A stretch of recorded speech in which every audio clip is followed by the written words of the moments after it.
Good morning. Let's analyze some chess today. Now today is going to be a little bit different. I'm not going to play a chess game, but as promised yesterday, today we are going to analyze all the games we have played so far. We are now 31 days on our journey, so it's a good moment to look back at those games and just to analyze them and to see where our mistakes are and where the opportunities are to improve our play. Now, before we start, I wanted to give a shout out to Nelson, also known as Chess Vibes. He has, well, if you don't know him, please look him up. He has quite a big YouTube channel. I believe he has over 400 or 500,000 subscribers. Quite a lot, and he also makes some really nice high quality videos, so really worth it. But in the past he made a video where he analyzed 50 games of one of his subscribers, and well, I used that video as an inspiration for myself. I didn't copy it, but I used it and adjusted it for my own purpose. So I will put a link in the description of that video. So that's about it. That's the introduction. Let's go into the analysis. Now let's shrink myself all the way like that. I think, yeah, that's good enough. Now, what I've done, I've made an Excel file. And in that Excel file, I have, well, written down all the games I've played. In total, it's 33, quite a lot. And per game, I analyzed it with an engine. I just made a remark of all the mistakes I made. And per mistake, I try to categorize it. So I made a couple of buckets on forehand. I will show you in a second which buckets I've chosen. I've also written down the move number and a link to the game, so that's quite handy also for later. Now the buckets I've chosen are these ones: positional mistakes, sharpness, tactical mistakes, incorrect trading, time management, blunders, and missed checkmate. Now they all speak for themselves except sharpness. Sharpness is something more personal. I don't have a medical condition, but most of the times I am tired. I'm just tired, as who I am. And some days that's a little bit worse than other days. And on the days I'm tired, I just don't see things sharp. So I would like to address those mistakes to sharpness. Now I analyzed 33 games in total, and in 24% of those games I made 0 mistakes. I just played a good game, which is nice. And the most mistakes I made are in these top 3, which are positional mistakes, sharpness, and tactical mistakes. Now those mistakes in sharpness, it's not all mistakes. Sometimes it's also a missed opportunity where I could have taken a free piece, for example. Now we will come back to these buckets later, but this is quite a nice tool to come up with a training plan. Now of all those games, I highlighted a couple of things, and I wanted to walk through those highlighted things in this video, just to show you what I think is a positional thing, a tactical thing, sharpness, etc. And sometimes it's also debatable. You know, is it now a positional mistake, a tactical mistake, or a sharpness thing? It's not always that clear, but we will get there. Now let me activate chess.com. Here we are. And just let's start with the first one. The first game, I made a wrong piece capture and I missed a lot of free tempos and I categorized it as a positional mistake. Now let's see it. It was on move 10. Let's give chess.com time to boot up the game. Here we are. So I'm going to move 9 first. So we can see what happens before. So I played this pawn move. He played the queen there. And now there's this pawn I can take. And I have a choice. Do I take the pawn with the pawn or with the bishop? Now in the game I was all focused on the e-file. I wanted to open up the e-file because that's where his king is. So I decided to take with the pawn, and that's actually well, it's inaccurate. I thought, well, I have the pawn defended by the bishop, but then the knight moves there. Now all of a sudden my pawn is hanging, so I counterattacks. Now he comes in with the queen and fork my pieces, and it gets unnecessary difficult. What I should have done here is I should have just taken with the bishop, because that also comes with the tempo. I'm attacking the rook. The rook will have to move. Now I can bring my knight into the attack, also opening up my queen. So I get a lot of free tempos here. And all of a sudden I have all my pieces here ready to attack and deliver checkmate. So I thought, well, this was a tactical or a positional mistake, I would say. Now you could argue if it's an incorrect recapture or tactical, but I found it as a positional mistake. Now let's go to the second one. The second one was a tactical mistake on move number 5. Quite interesting. So let's see. Let me go to move number 4 first, so we can see what's happening before that. So I developed the bishop and he came out with the queen attacking the b2 pawn.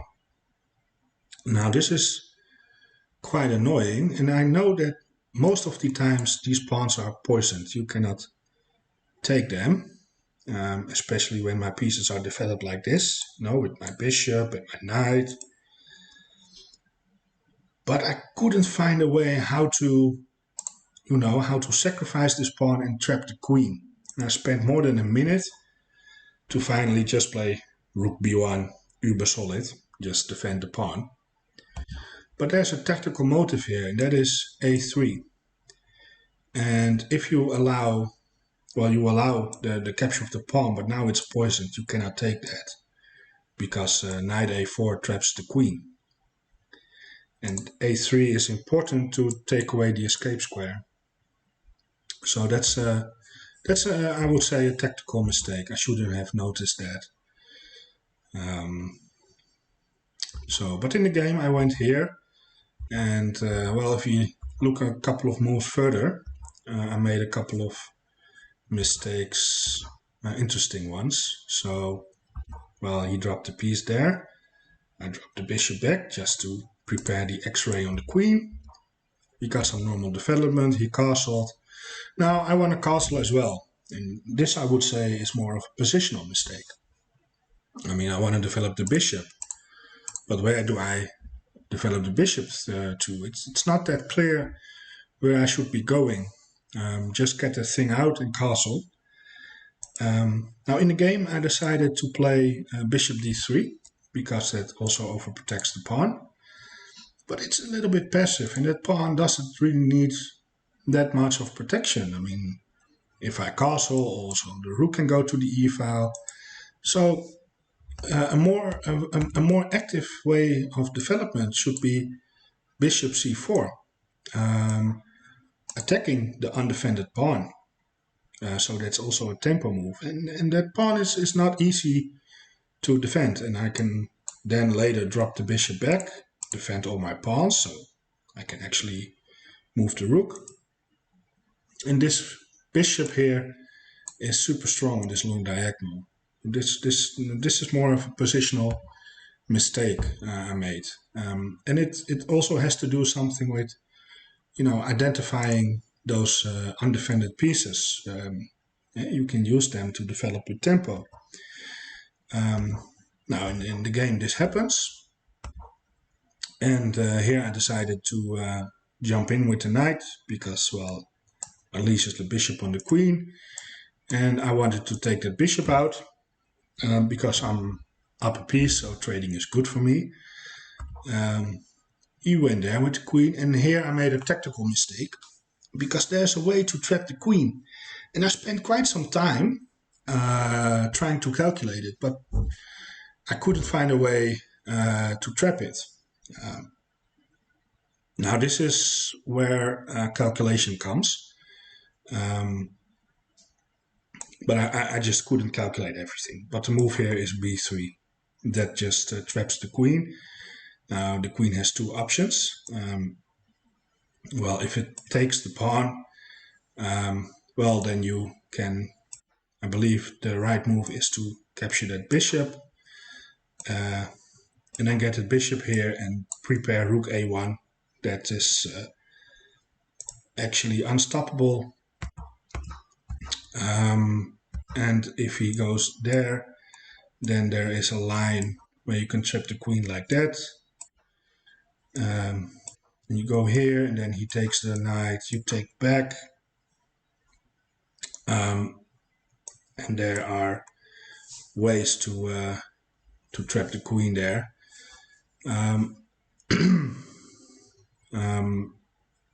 So I'm thinking now about it.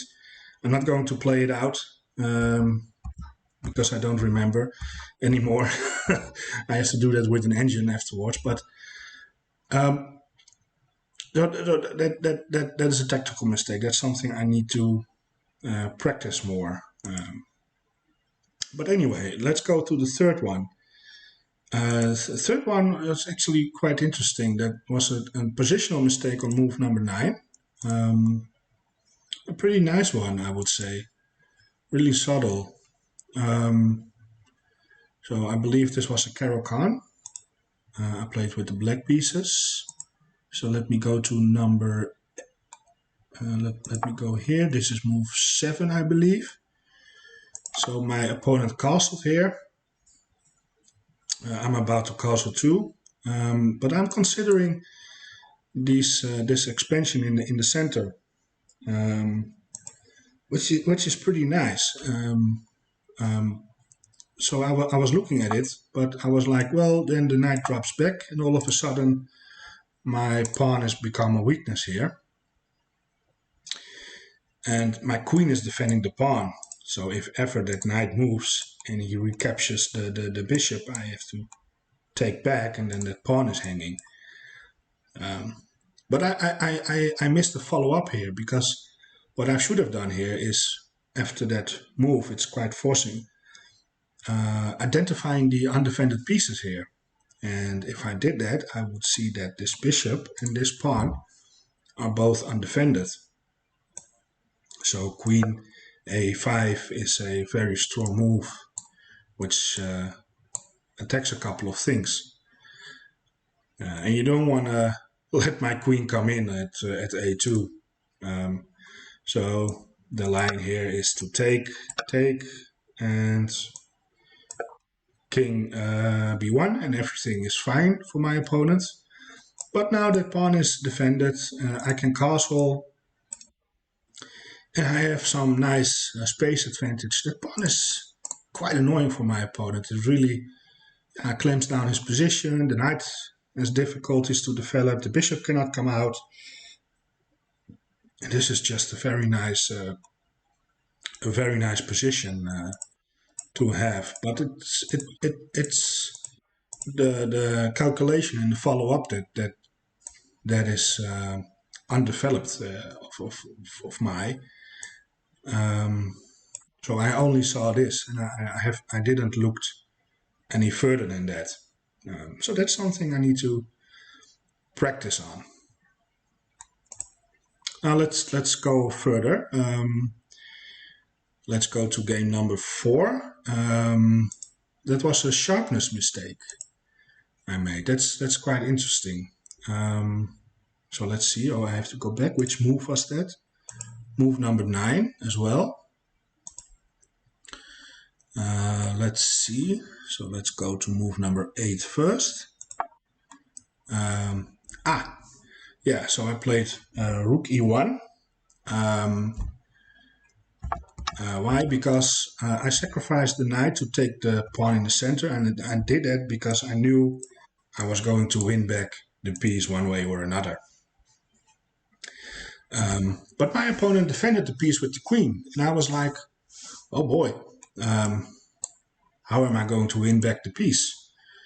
And I was like, well, the knight cannot move, and because his queen and king are aligned, let me play d4 and fork these pieces. Now, if bishop takes, which he did, I can just take back with the queen, and well, I've won back the queen, and the knight is still pinned to the king. That's nice. But of course, my opponent had a very strong check, and I'm about to get checkmated here. At minimum, I will lose the rook here, and this is devastating. And what I missed here, maybe it's also a little bit of tunnel vision, but I'm also attacking the knight, and when the queen moved to e7, that knight is just hanging. So it's just take the knight, you know. That knight is not going anywhere. I just won back my piece, and I'm going to win another one. Yeah, I don't know how I can explain this, why I missed this, but yeah, that's my sharpness. I'm just not sharp enough a lot of the times. Now let's go to the next one. This one, well, it's maybe more difficult. It was a positional mistake on move number 10. Let's see.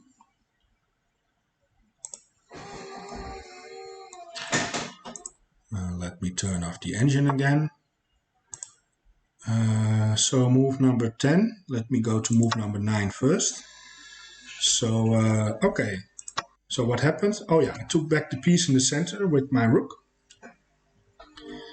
And I'm also attacking the knight twice, so the knight is actually hanging. And my opponent defended the knight with the pawn. And now it's my turn, and well, I haven't finished my development yet. Oh, but I was thinking, well, my rook is a little bit awkward here. You know, it's maybe an easy target in the center.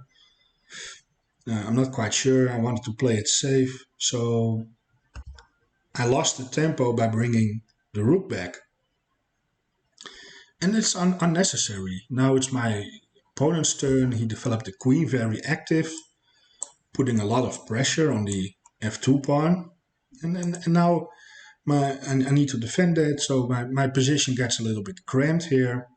And was all unnecessary. I mean, yeah, I have the rook in the center, but it's not being attacked. I can always swing it back if I need to. Why not use my turn to just improve my other pieces and try to finish my development?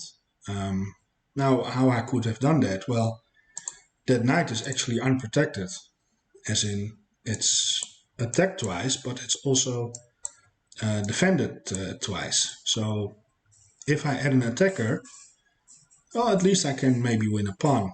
So a very strong move here would be queen f3. Just developing my piece, add more pressure on the knight. And if my opponent wants to go there, well, I can just trade queens. In fact, my opponent needs to be careful because he cannot take the queen with the knight because that bishop is actually hanging. So my rook is x-raying the undefended piece here. It's nice placed. I can just develop my other pieces, and this is just a way better form of development. Yeah, so yeah, that's a positional mistake. Now further in the game, I made a sharpness mistake on move 16. So let's go ahead. Let's see how it went in the game. So here, I took the free pawn. Yeah, and I was like, well, I'm not quite sure how to develop. Let me just take the pawn. Now I'm up 2 pawns, and if I can survive the attack, I will eventually win the game. But my opponent played queen h4, making a checkmate threat. And here I was a little bit panicking because I was like, oh, I have to deal with this checkmate, and I have to create weaknesses to prevent that. And my opponent is also going to play a d4 at some moment, so my knight cannot come back. And all of a sudden he has 2 super strong bishops. Yeah, how do I deal with this? And I was really considering one of those 2 pawn moves. And then my opponent resigned, and I didn't understand it until I looked a little bit further than that. The bishop is just hanging. It's just a free piece. I mean, how could I ever miss that? That's so stupid. And it all started here. I was just only focusing on the pawn, and I never realized that I'm also attacking the bishop. It just didn't came to my mind. Then, yeah, then it's. I also didn't saw that the queen was leaving the bishop, so now it's undefended. And yeah, I think if my opponent waited, I just end up playing a move like this, for example, completely missing this. So that's a sharpness mistake. That's just yeah, I cannot explain how I can miss that. Now here in the next game, I made a tactical mistake on move 16.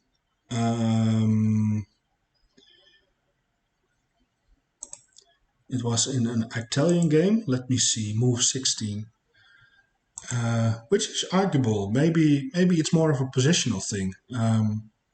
It's hard to say. But I categorized it as a tactical thing. So let me go. Let's first start by move 15. I retreated the bishop to h4. And my opponent decided to retreat his bishop to break the pin. And in the game I played bishop g3, which is, well, it's inaccurate for a reason. And what I should have noticed here is that I actually have 2 pretty strong bishops, and it would be nice if I could take away his strong bishop. His light squared bishop is not that strong. I mean, he has a bunch of pawns on light squares. It cannot develop to a very good square. So a very strong move would have been knight e5, attacking the undefended piece. So it's identifying those undefended pieces and put pressure on them. But not only that, also seeing the follow-up. I mean, that pawn is easily defended with a move like queen c7. But then I should have noticed this, that I can go here using the pin, because, well, I've got the bishop x-raying, and this is just a fork. Now, of course, I'm not going to win the rook, but I am going to win that strong bishop. And this is all positional. Now I have a very nice and comfortable position. I got 2 strong bishops.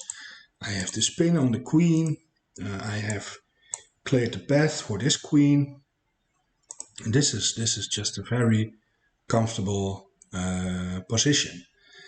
And it all started with, well, identifying the quality of the pieces, which pieces do you want to trade, and also seeing that this piece is undefended. So how can you put pressure on that at the same time? So that I think that comes with practice. But that was, I think it was a nice example. I called it a tactical mistake. I think I will change it up to positional. It's more of a positional thing. The next one, in game number 13, that's really a tactical mistake, and that's actually a pretty nice one, and also tough to find actually. But if you see it on the board, it's actually pretty easy. So that's on move 12. Let me go to move 11 first. My opponent played a pawn move, and here I decided to develop the dark squared bishop to c5. And my opponent offered a bishop trade here, and that's a blunder. You can pause the video and find for yourself how you can win material here. But again, it comes with identifying undefended pieces. And well, in the game, I didn't saw a good way to deal with it. I thought, well, my bishop is well defended. And if he takes my bishop, I just take back with the knight. And well, it helps improving my knight. So let's use this moment to improve my other pieces. So I played knight f5. He took my bishop. I took back with the knight.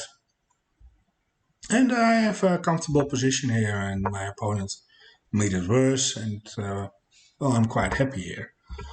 But a strong move here, a very strong move, would have been queen b6. It adds an attacker on the bishop, so now actually the bishop is hanging. But I'm also attacking the undefended b2 pawn. And if I take that pawn, nobody is going to stop me from taking the rook. And the nice thing about it is I'm also x-raying the knight. So if he decides to go back to prevent me from winning the rook, I just take a free piece there in the corner. And if he takes my bishop, of course I'm not taking back. I'm taking the b2 pawn. And this is unstoppable. I'm winning material here. Oh, that's a nice tactical thing. And I missed that in the game. Unfortunate. Up to the next one. A blunder, a classical blunder on move 9 in the game. This is really a nice one. This is a rookie mistake. But everybody encounters mistakes like that. It's human. I also was tired. I wasn't feeling well, but this is not an excuse. So this was the game, and I remember that, well, I didn't like that bishop there. It's an undefended piece, and I know loose pieces drop off, but I didn't saw an immediate threat. And my opponent went here, making a little checkmate threat, and actually quite annoying. And I didn't know how to react on that. I'm just not a big fan of those pawn moves. So I was thinking about it, and I ended up playing f4, and I thought, well, it's an active move, and my pawn is well defended by the bishop and the rook, and the queen has to move, and then I can play e5 and pom pom pom pom, big attack. But I didn't question myself. Well, I'm attacking the queen. Where's the queen going? Well, it has a check, and that's just an ordinary fork.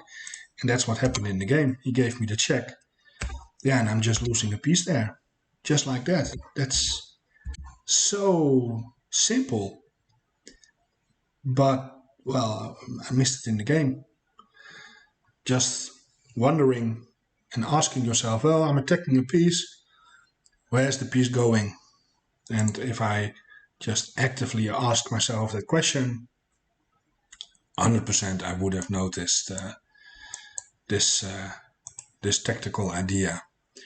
So, well, that happens. Well, quickly go to the next one and forget about that blunder. Oh, this one is beautiful. This one is so beautiful. That's tactical mistake on move 31, so deep into the game. And this is a typical chess.com puzzle. This is, yeah, this is a nice one. And I missed it. So let me go through move 30. So here, this is the position. And my opponent played knight d6, offering a trade. Now I'm down exchange, but I'm up a pawn. But I don't want to trade pieces here. But I have a nice tactic here, winning a piece. So just pause the video and see if you can find it yourself. Now it has to do with the safety of this king. I mean, this actually, my opponent has back rank issues because if I can land a rook on the last file here, my opponent cannot escape because of that strong pawn. And well, the line is actually pretty forcing. I just take that knight. Well, you have to recapture the knight with the rook. And then I can take the pawn here, x-raying those two rooks, winning a rook. Now, the problem is if you take the bishop, well then this is checkmate because of I cover the escape square. You can sacrifice both rooks, but that's not gonna cut it. It's just checkmate. So that's not an option. So you're just losing a rook here. Now the Stockfish says just grab that pawn, and that's the best way to deal with the situation. And then I could have taken this pawn. Now I'm no longer down exchange. It's quite even. We both have a rook. But on top of that, I have also two extra pawns, connected pass pawns. Yeah, this is completely winning, and I missed that, and that's yeah, it has something to do with time. I mean, I have only 1 minute. My opponent has 9 minutes, so you could argue if this is a tactical mistake or a mistake because of time management. But this is something. If I do a lot more puzzles every day, or at least more consequent, these patterns are going to be more easy to identify. So I thought that was a nice one. Now let's go on. We are almost to the end. This is game number 21. This is something to do with sharpness. We are going to move 28 into the game. My computer is getting slow, so it's I don't know how long I can proceed this. I'm definitely going to buy a new one. It's getting annoying actually. Now let's. Well, I've forgotten which move it was. Move 28. Let's see. So let's go move 27. What happened? He gave me a check. I went here. Oh, and my opponent played h4. It's quite obvious what my opponent wants. He wants to attack my knight. And that bishop is dominating my knight. I mean, if I'm being attacked, well, it's obvious my knight cannot go there. I can go there, but then my knight is kind of enjailed, so that's not what I want. My knight can go to f8, but after rook d8, that's a little bit of a problem. Obvious, I cannot go to e5, but I can go to f4, and from f4 I can hop my knight to the nice outpost on d5. And that was all I was thinking about. Here, done. I did not look any further than that.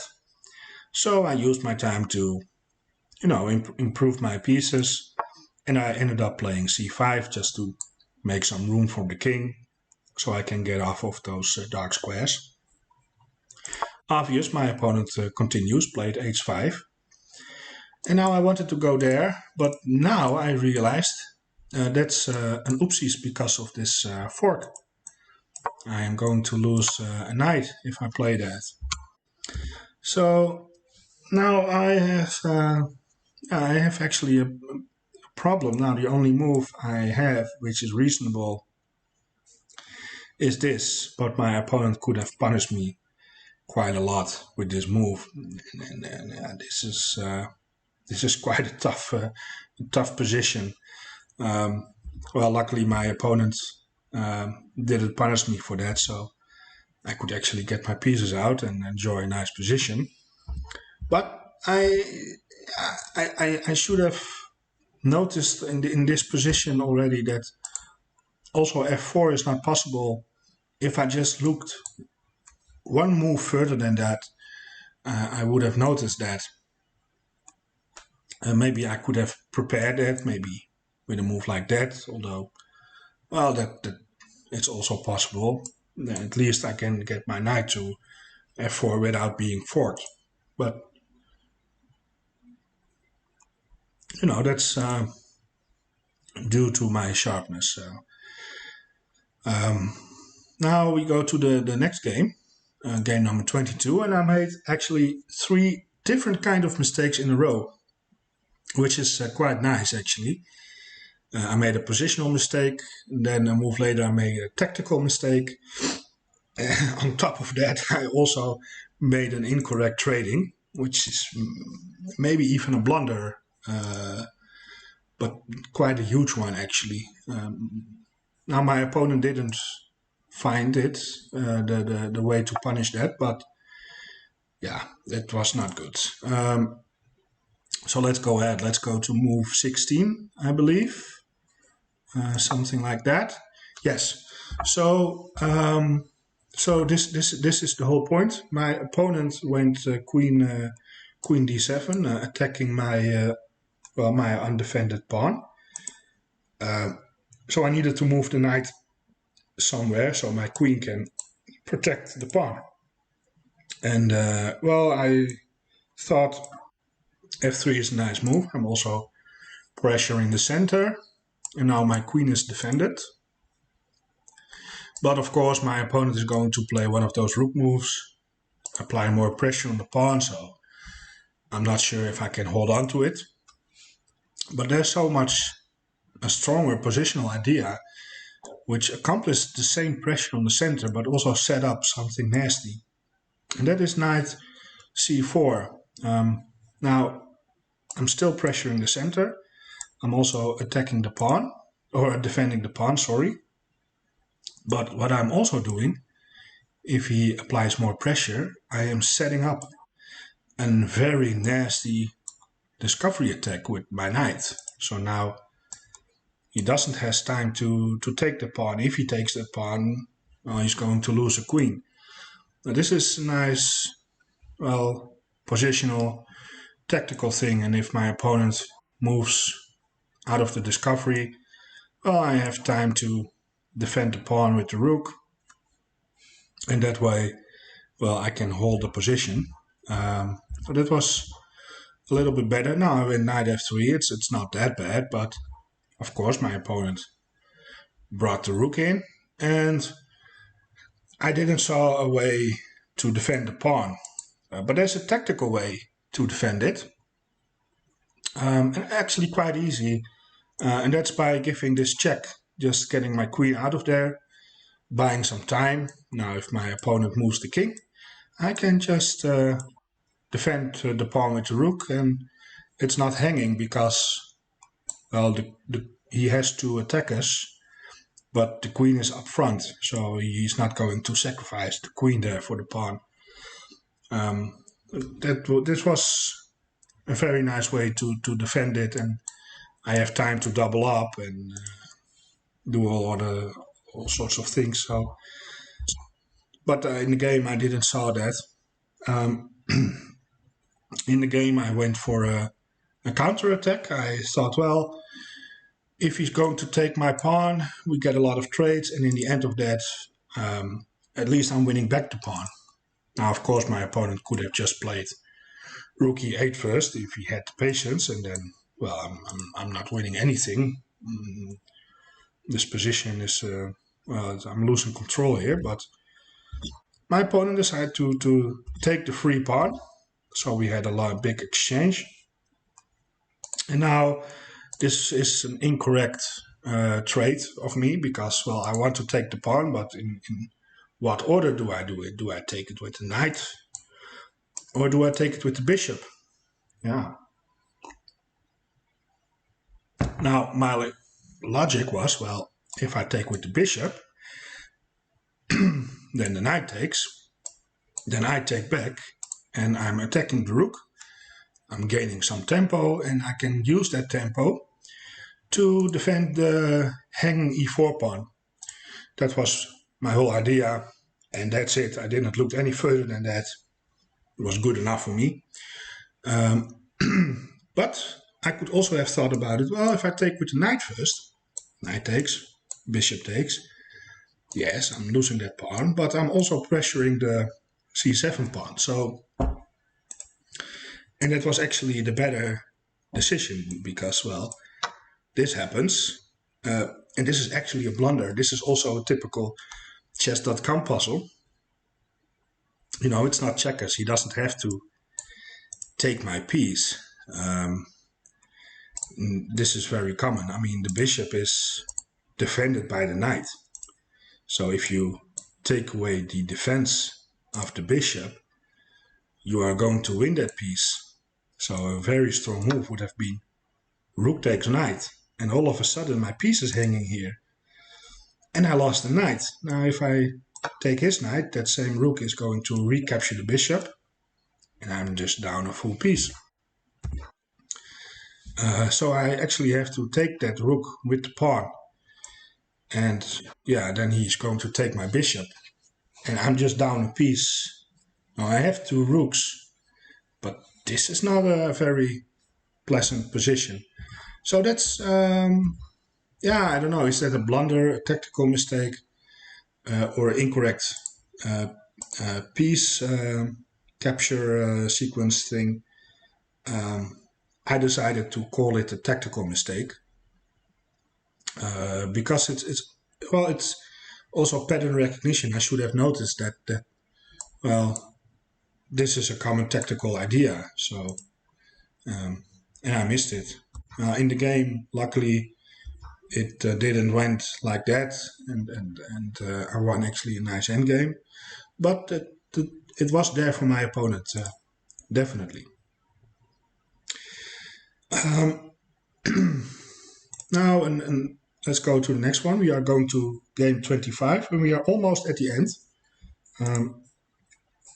Let me see, the video recording is now 43 minutes, so it's going to be an hour long. Well, that's nice. An hour is just fine, I think.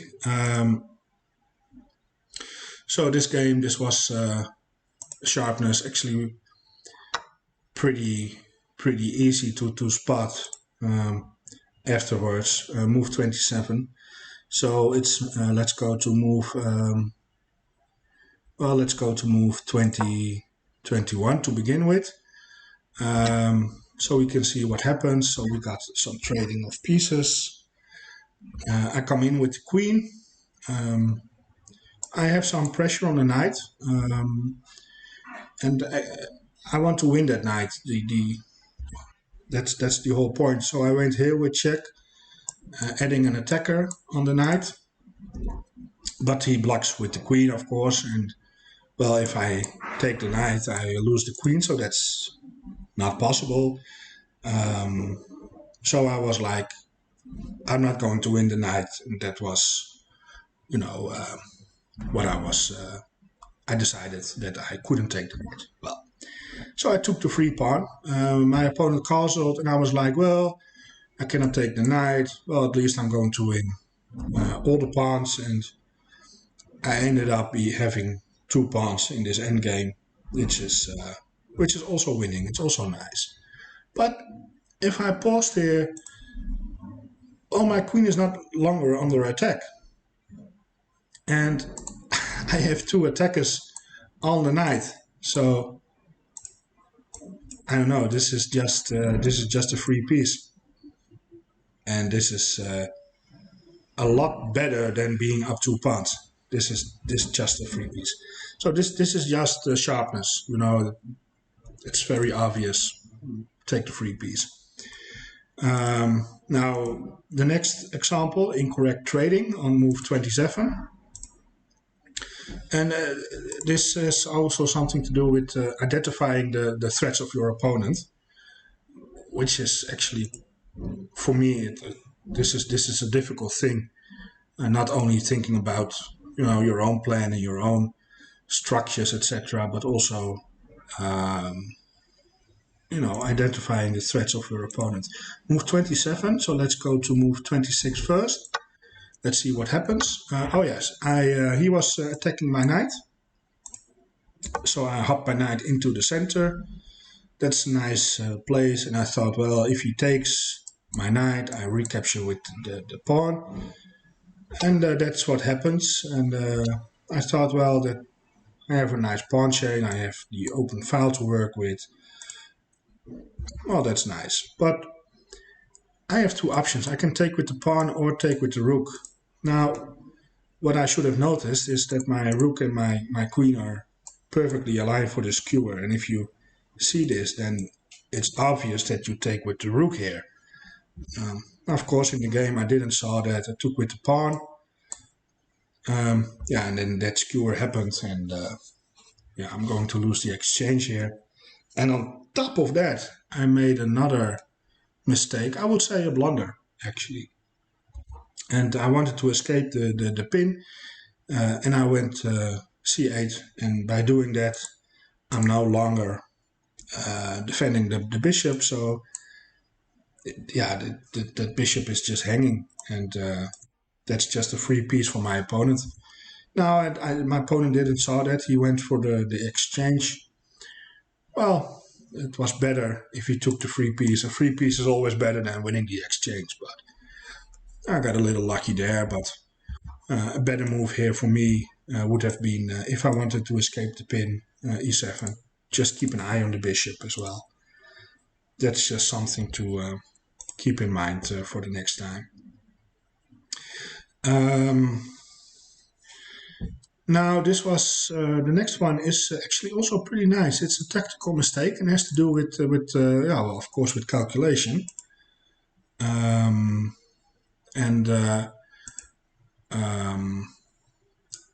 let me see. Let me show you. We have to go to move number 23. Let's go ahead. So this is what happened. I attacked the queen. The queen went there. I'm up a piece, so I want to trade pieces and simplify. So I offer a queen trade here. Of course, my opponent doesn't want the queen trade. And the first thing I see is, wow, I have a fork between the rook and the queen.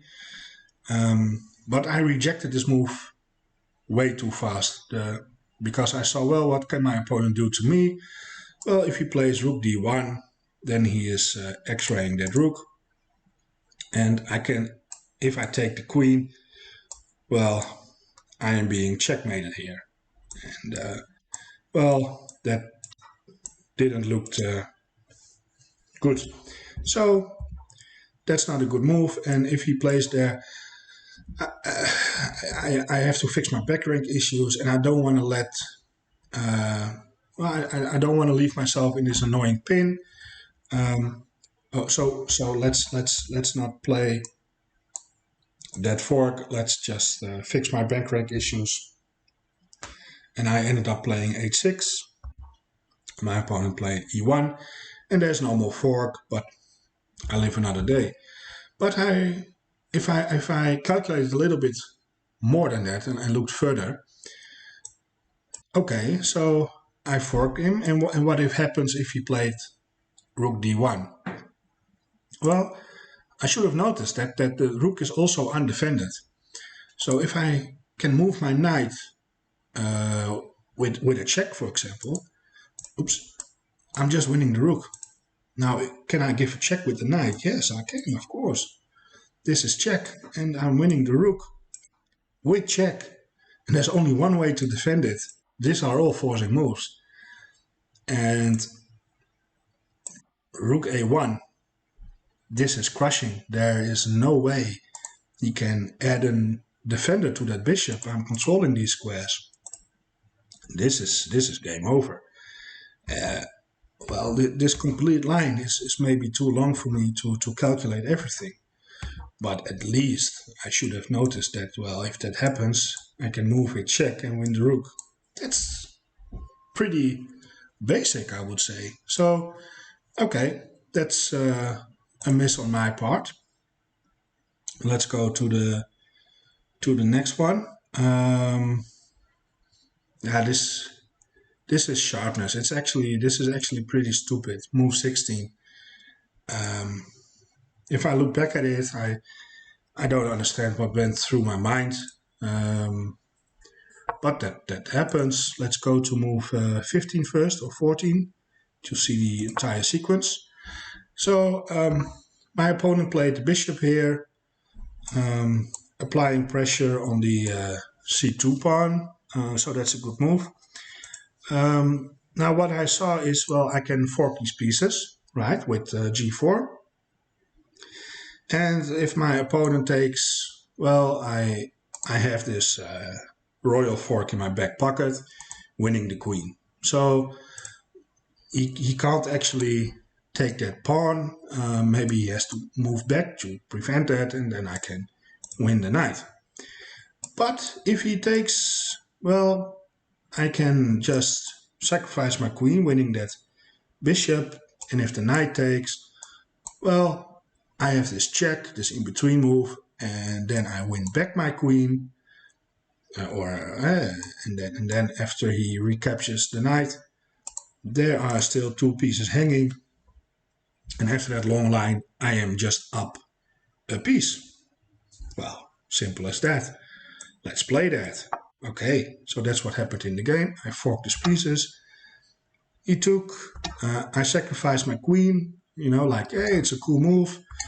Then I gave this check, and I won back the queen. He took back, and in the game, well, now he has two knights hanging. I took that one, and that was the end of the line. And I'm up a piece, and I'm quite happy. Now, if I look back at it, I don't understand one thing. I mean, this fork is strong. He took the pawn. But why why did I sacrifice my queen? I mean, there's no need to. I understand, just give this check. Just give this check. Just win the queen. I mean, there's still two pieces hanging. So, yeah, if he takes my rook, okay, well, I take back. I'm losing the exchange, but still, there are two pieces hanging. So, after this, for example, well, he has to move the knight, and I'm completely winning. There was absolutely no need to sacrifice the queen. I don't know. I can't explain my thought process at those moments, but maybe time pressure has to do with it. I only have 1 minute 40 seconds against 11. But if you just, if you are just sharp, you just see that, well, this sacrificing the queen is just stupid. I have saved the best for last. I absolutely did. First, the tactical mistakes, and then followed by the last sharpness mistake. And then we will wrap up the video. And that sharpness mistake, that's really a beauty. So let's go ahead. Let's see where do I have to go to move 19. So let's go ahead. Let's go to move 17 first. So let's see what happens. My opponent castled. I took the pawn in the center. He recaptured. Now the big question. I do have 2 attackers on the pawn. He only has 1 defender. Can I take that pawn, yes or no? That's the question. Now the question is obvious no. But in the game, I went for yes. Because I didn't saw the danger. I was like, well, if I take the pawn, yes, he can take my knight. I can take back. And my queen is undefended and x-rayed. But what's the danger? That knight is not going to give a check from there. And if the knight moves, I just take the queen. We just exchange pieces. And I'm up a pawn. And that's it. I didn't calculate where can the knight move. And from that point, where can the knight move? Again, just looking 1 or 2 moves ahead. I just took that, and he took back. And if I looked any further, well, yeah, the knight can go there, but that's not really any danger. Then we just exchange pieces, and from here the knight has no real good squares to go to. If the knight goes there, well, then I just take the knight. That's quite obvious. The knight can go there. That's well, not really a problem. Again, I just take the queen. But the knight can also go here. And from there, you immediately see that this is the location where the knight wants to go. And that's not what you want to allow. And I cannot stop that plan from my opponent. I maybe even have to sacrifice the exchange here. You know, if I take the queen, well, he just comes in with check. He's not winning the rook because he has to take back my queen first, but this is so unpleasant. I mean, I'm up a pawn, but 2 pawns are hanging. I cannot defend both of them. I have this knight on a wonderful outpost on a dark square. I don't have a dark square bishop, and this is not a fun position to play with. And I should have noticed that. So that's why I couldn't take the pawn. But I did. And luckily my opponent didn't punish me for that. He went with the queen there.